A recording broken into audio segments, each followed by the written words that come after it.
Менин апам 80 жашта. Өмүр бою бронхит менен ооруп келген да. Бронхит деген оору кандай экенин сиздер билесиздер, баарыңыздар эле. Эми бул кышын деле жөтөлө берет, жайын деле жөтөлө берет. Ушунчалык жаман ооруп да, мен ушуну аябай жаман көрдүм. Апам бакшы ооруган мезгилде биз эмне беришибизди билбей калдык. Анан ошентип ооруп жүрүп биз дагы апам Москвага чейин баттарлап, эми Москвадан баягы аябай катуу ооруп калганда, Москвадан эми абасын алмаштырсам может жакшы болуп калат деп, ал жакта 3,5 ай болду. 3,5 ай болгондо ал жакта СРС болуп, СРСтен кайра апам бронхит күчөп келди. Анан кийин бул жака келдик. Биз апам бронхитине баягы саамал жакшы деп, биз баягы бенин үстүнө 7 жылдан бери алып барабыз апамчы. Баягы саамалды ичкенде иммунитетти көтөрөт экен дагы, баягы кичине кыштан жакшыраак чыгып калат да. Бул болсо биз деген врачтарга, конечно, ар 3 ай сайын, ар 4 ай сайын больницага жатат. Капельницаларды алат, антибиотиктерди алат. Антибиотиктерди алганда ал деген адамга пайда келтирбейт экен да, наоборот зыян келтирет экен да, иммунитетти түшүрбөйт экен. Иммунитет түшкөндө оорунун баардыгы сага жугуп эле баягы боюнча ооруп келет экен. Ошентип аябай кыйналдык. Эмне кылышыбызды билбейбиз, эмне беришибизди билбейбиз. Ар 4 ай сайын укол алат, тынбай укол алат, тынбай дарылап жеп. Эми биздин үйүбүз жөн аптека болуп калганда, бир берсе баягы ооруп калган мезгилде мен бир күндө 3 жолу барып аптекадан дары алып келет болчумун. Биринен алып келесиң, жөтөлү басылбайт, кайра барып туруп экинчисин алып келесиң. Ошентип отуруп биздин үйүбүз жөн аптека болуп калган.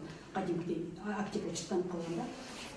Анан кийин бул жакка келип, бул дары келип калгандан кийин мына Тамаринди алып келишти. Как раз ошо ооруп аткан мезгилде, апам кадимкидей демигип аткан мезгил болчу да.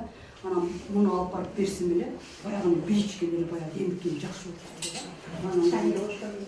Анан чайны бошкон менен, анан кийин баягы 3 күндөн кийин эле ага чейин баягы антибиотиктерди иче берип, апамдын оорубаган жери жок болуп калганда, панкреатит болуп калган, тамак иче албай калган, последний времячи тамак ичсе эле жүрөгү көтөрүлүп кетет, давлениеси көтөрүлүп кетет. Эми давление анамна бар жоктун бардыгы да. Анан муну 1 жума бергенден кийин 1 жумадан кийин давлениеси деле көтөрүлбөй калды, жүрөгү деле көтөрүлбөй калды. Сонун болуп калды да. 1 ай ичип бүтүп, 1 ай ичип бүткөндөн кийин эми бардыгы жакшы болуп калгандан биз эми алып бербей деле коелу деп десек деле апам болбой, кыздарынын баардыгын очередке коюлду ужечи. Кийинки айда мен дейт, муну уже 3 ай жок дегенде ичишим керек дейт да. Чын эле ошондой айтат. Өзү билип атат, ушуну аябай сүйүп калды да, жөн эле коюп бошка куят да, анан кийин тигинсин жалап коет калганынчы. Ушунчалык өзү барктап сонун көрдүм деп. Эми элестетиңиздер, кышын жайын күнү түнү менен жөтөлүп атса, анан бул жашына калып эле жөтөлүн басып койсо, конечно, муну жакшы көрбөй анан кимди жакшы көрөт. Анан кийин ошентип отуруп, азыр кыздарын очередке коюп алды, муну ичип атат. Анан панкреатитке могу спирулина жакшы деп, азыр спирулина ичип атат. Муну ичкенден кийин 1 айдан кийин спирулинаны бердик. Спирулинаны бергенден кийин 1 ай ичти спирулинаны. Анан кийин бир күн барсам эле, апама барсам эле айтат, менин чачым карарып калды дейт. Анан кийин кана деле биз жолугун алып туруп ачып карасак, баягы уже чачымдын 40% уже карарып калды да. Меники дейт, 1 жума мурун эле карарган дейт. Мен силерге просто айтпай аткам, силер көргөнгө айтып туруп, бага көз тийгизесиңер дейт да. Анан кийин азыр уже кадимкидей жарымдан өтөй. Анан кийин бардыгынан кызыктуусу таң калыштуусу да.